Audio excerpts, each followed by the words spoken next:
আসসালামু আলাইকুম। আজকে আপনাদের একটা অ্যাকচুয়েটর প্লাস বাল্ব রোটরকের এটা নিয়ে একটু আলোচনা করব এবং দেখাবো যে কিভাবে ক্যালিব্রেশনটা করে। হ্যাঁ, এটা হচ্ছে একটা বাল্ব। এই বাল্বটার হচ্ছে গিয়ে বাল্ব টেকনো কন্ট্রোলের বাল্ব। এই বাল্বটার নেম প্লেট হচ্ছে এরকম, দেখেন। কন্ট্রোল বাল্ব, এটা একটা বাল্ব টেক কন্ট্রোলস ম্যানুফ্যাকচারার। এই বাল্বটা কন্ট্রোল করবে একটা রোটরকের একটা অ্যাকচুয়েটর। এটা হচ্ছে পজিশনার, সরি, এটা হচ্ছে রোটরকের একটা পজিশনার। এটা হচ্ছে রোটরের পজিশনার। এটা হচ্ছে নেম প্লেটে দেখেন, এটার হচ্ছে YT3400। তো আমরা আজকে যেটা সমাধান করব, এখানে দেখেন বাল্বের পজিশনারে বাল্বের কারেন্ট যে ভ্যালুটা, এটা হচ্ছে 2.4, কিন্তু এটা জিরো থাকার কথা। তো আমরা 2.4, হ্যাঁ 2.9 না 2.4, এটা জিরো থাকার কথা। তো এটা আমরা আজকে এটার জিরো ক্যালিব্রেশন করব।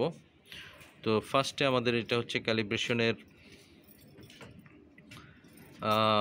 এটা হচ্ছে এসকেপ, এটা হচ্ছে এন্টার, এটা হচ্ছে মাইনাস, এটা হচ্ছে প্লাস। হ্যাঁ, চারটা port, escape, enter, minus, plus. তো এখন এই মুহূর্তে ভ্যালু আছে 2.4। দেখেন এইটাকে আমি জিরো যদি করতে চাই, তাহলে প্রথমে আমাকে এন্টারে 5 সেকেন্ড চাপ দিয়ে ধরতে হবে। ধরলাম, হ্যাঁ ব্লিঙ্কিং করা শুরু করছে, অটো ক্যাল আসছে। তো অটো ক্যালের পর আমরা এটা ম্যানুয়াল ক্যালে যাব। হ্যাঁ, দেখেন এটা অটো ক্যাল, ডাউন বাটন ক্লিক করে আমরা ম্যানুয়াল ক্যালে যাব। প্যারামিটার হ্যান্ড ক্যাল, হ্যাঁ হ্যান্ড ক্যালে গেলাম, হ্যান্ড ক্যালে এন্টার। এবার হচ্ছে জিরো ক্যালিব্রেশন। এটা আমরা এখন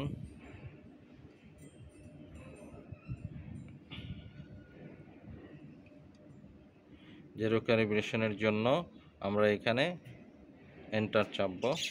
এখন দেখেন এই যে কারেন্ট ভ্যালু হচ্ছে 2.4, এটাকে আমার জিরো করতে হবে, তাহলে মাইনাসে টিপবো, প্লাসে টিপতে হবে। প্লাসে টিপলে এটা জিরো হয়ে যাবে আর কি, জিরো। এটা যতক্ষণ পর্যন্ত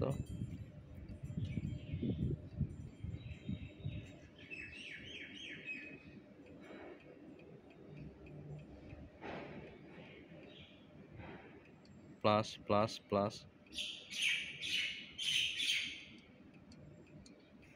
1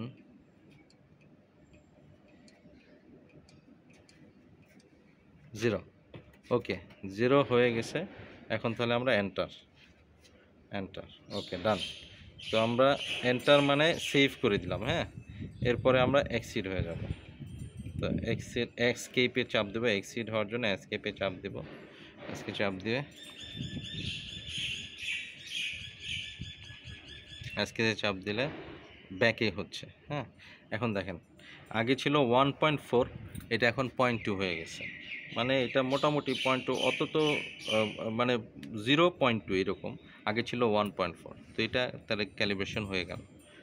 তো আজকে এই পর্যন্তই, থ্যাংক ইউ। এরপরে অন্য কোনো অ্যাকচুয়েটর নিয়ে কাজ করব। আপনাদের নতুন কোনো কিছু হলে আমি আপডেট করব ইনশাআল্লাহ। ভালো থাকবেন সবাই, ধন্যবাদ।